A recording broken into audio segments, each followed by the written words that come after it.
Greetings, 7th grade parents.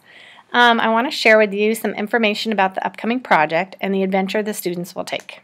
As you may have discovered yourselves, a priority in the program design is for students to discover the science relationships and concepts themselves on their own and to design experiments to explore deeper. The program also is designed so that they can make the connections between their discoveries and the phenomenon they experience in the world. They then use these discoveries and connections to create, to innovate, and to invent. So, here's how they're going to do some inventing. So, in the upcoming project, the students will work, what the students will work on involves designing their dream homes. They will be incorporating aspects of green building design as they create, and in order to design a more energy-efficient home, they will employ many of the concepts they have discovered over the course of the year. The field trips earlier this year have also highlighted design thinking and green architecture processes. Some of the energy efficiency design features students will incorporate include strategic thermal mass placement, ventilation, window design, and overhang specifications. They will also consider landscaping and water conservation. Earlier this year, in a unit called Earth as a Puzzle, students conducted and modified experiments relating to density, thermal expansion, and convection. They discovered patterns and theorized around molecular movement and how gravity interacts with liquids of different densities.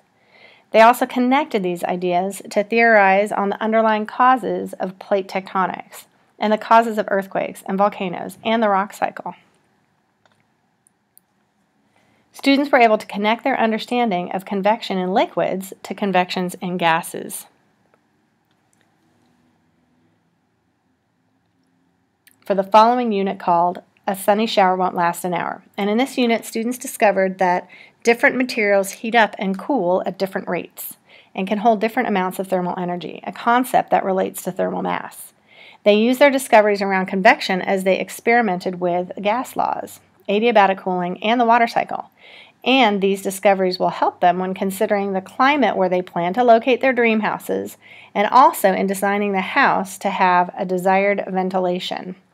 They will also use their understanding of thermal mass to optimize heat gain and loss through intentional thermal mass placement.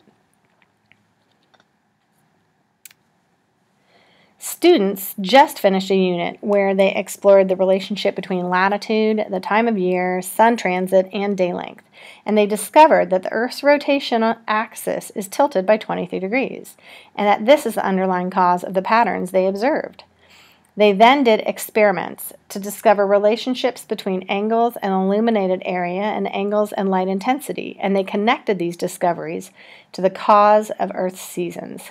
Students will use their grasp of latitude, seasonal change, and differences in the sun's path to develop window and overhang placements to improve the energy gain and loss of their houses for efficiency. Students have explored the plant growth and food gardens and will be connecting their investigations to genetics, adaptation, and the concept of biomes. They will use their discoveries as they embark on designing the landscaping of their dream homes. As the house project progresses, please feel free to ask your child how their house architecture group is planning to use the concepts of thermal mass placement, ventilation, window and overhang design, and water conservation for their landscaping and their overall plans. I hope you will enjoy their projects. Later in the year, you will be invited to come and see their presentations and hear their ideas and see their designs and to see the results of the testing that they will do on their house. So they will also be testing their house in relation to some of these window goals, the overhang goals, and also roof design that relates to the solar panels and how much energy they're getting out of their solar panels. So please look forward to a wonderful presentation later in the year.